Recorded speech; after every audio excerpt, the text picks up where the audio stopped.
guys! Today I'm going to be talking about how I cope with my OCD. And basically OCD is obsessive compulsive disorder, and it has two parts, which are obsessions or intrusive thoughts, and compulsions, which are like actions, rituals, things you just do in your head, anything like that. So to start off, I'm going to be telling you a bit about my obsessions and compulsions.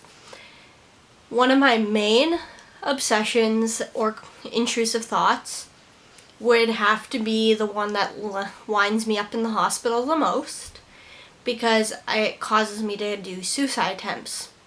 And I've had quite a few of those. So basically, I feel like I am going to, there's something inside of me that's killing other people, and the only way to stop it from killing people is for me to kill myself. Because if I kill myself, these people won't be dying. And it's hard for me to call it an intrusive thought because it feels so real. Like it feels like it is. It's true. Like I can't not go against it because I know in my heart that it's true, right? And it's really hard for me to say it as an intrusive thought just because it feels so real and so true. And it's really hard to label it as something else other than the truth. And then I have this one thought that started not that long ago. Oh my goodness, it was awful. So I saw this picture of a spork with like a smiley face, and now I cannot stop seeing this visual image of a spork taking me apart one by one quite violently, and just spooning me, sporking me apart. I really hate that thought, but it keeps showing up in my head, and I wish it would just kind of leave me alone, but it doesn't, so gotta deal with it somehow. And then there's some other thoughts, like when my parents are driving the car, I feel like I'm gonna go grab the steering wheel and fly them off the bridge or some shit like that, you know? And then there's where I feel like I'm gonna stab people, where I'll just break glass and stab them, or go find a knife. I don't know, just stuff like that. And then I don't know if this is an obsession or a compulsion, but I am basically controlled by numbers 3 and 5, and then sometimes 10 and 30, because I do I wash my cup in 3s and 5s, and then I do a lot of things in 3s and 5s, right? Yeah. But then I also do a lot of things in 10s, like when I'm putting out a cigarette, I'll put it out in 10 seconds. And then when I'm waiting for something, or someone's coming, I will count from 30s until they come, or until something happens, right? Until whatever I'm counting for happens. And I will continue to count until I reach the end of 30. Yeah. And then I have compulsions, which are me washing my cup. I do that. I wash it 1, 2, 3. I rinse the inside of the cup 3 times, pour it out, and then I rinse the rim 1, 2, 3, 4, 5, and I do that until it feels okay. And then I don't know, I count a lot of things. Whenever I do practically anything, I kind of have this ritual prayer that I say in my head, and different Bible verses that I say in my head, so then I don't go against things. I don't know. It's kind of weird.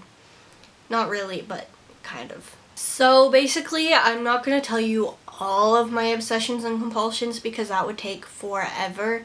So I'm just going to leave it at that and talk about how I cope with my OCD.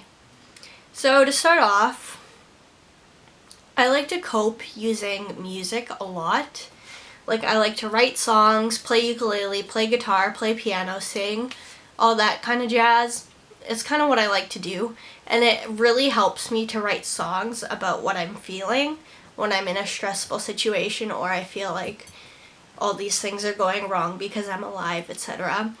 And I just get my thoughts out on paper. It just feels so nice to be able to just like convert my inner thoughts to something that is out there, something where I can get it out of my head. Even though sometimes it doesn't leave my head, it just feels like I got something, right? And then it's also, I like to distract myself with music as well. Like playing ukulele, piano, guitar kind of just makes me happy, and that's kind of the dealio kind of deal, right? It's just like making it feel better, and that's what music does for me. I also like to listen to music, which is a pretty common coping skill.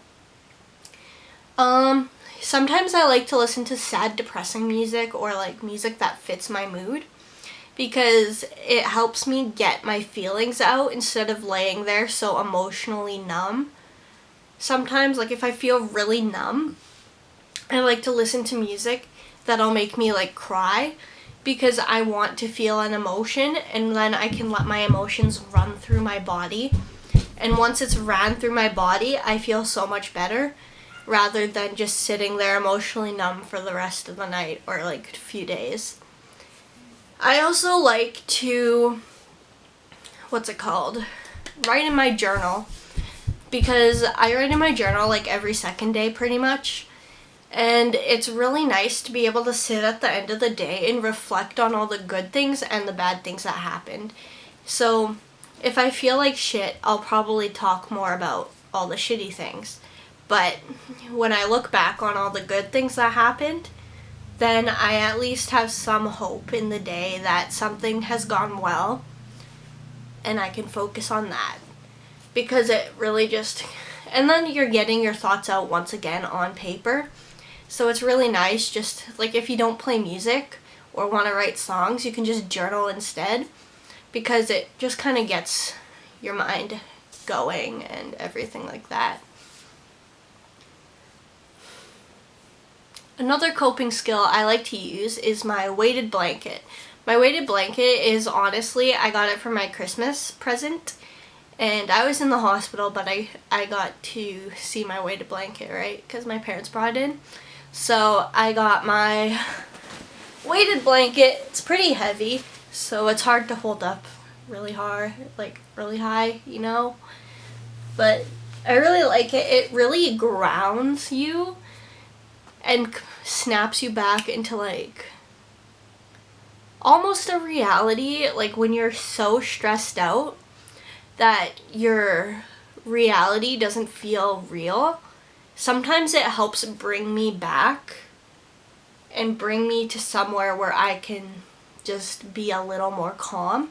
It's really calming and just helps when I'm in a high stress mood. I'll use my weighted blanket and I'll do something else just so I get two effects from it, because sometimes the weighted blanket just isn't enough and sometimes music just isn't enough. So I'll just use two coping skills. And yeah, another coping skill I like to use would be making YouTube videos. Honestly, lots of people probably wouldn't like to use YouTube as a coping skill. I don't always use it as a coping skill. It's just I like to make YouTube videos, so it distracts me if I'm stressed. I might just pull out the camera and talk to the camera, because it helps distract my mind from thinking about all these negative things, and it just helps me get in a little bit more of a positive mindset. I also like to watch Netflix. Watching Netflix is a pretty good coping skill because it kind of just distracts you. And watching Bob Ross, because he's on Netflix, right? So if you watch him, I don't know, I just find him painting so freaking calming. Like, I love watching him paint.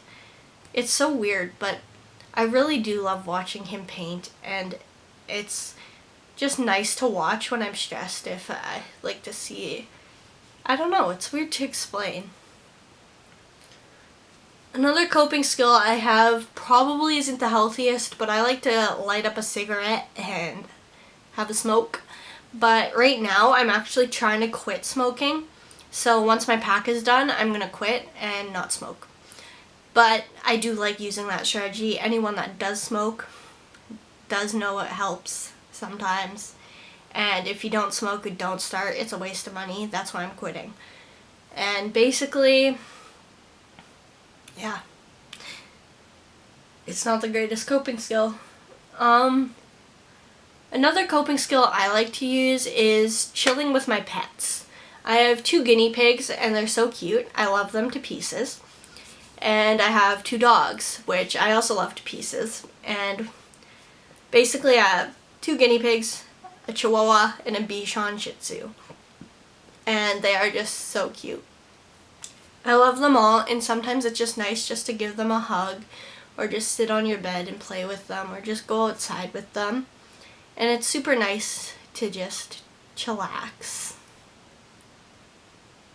So that's it for this video.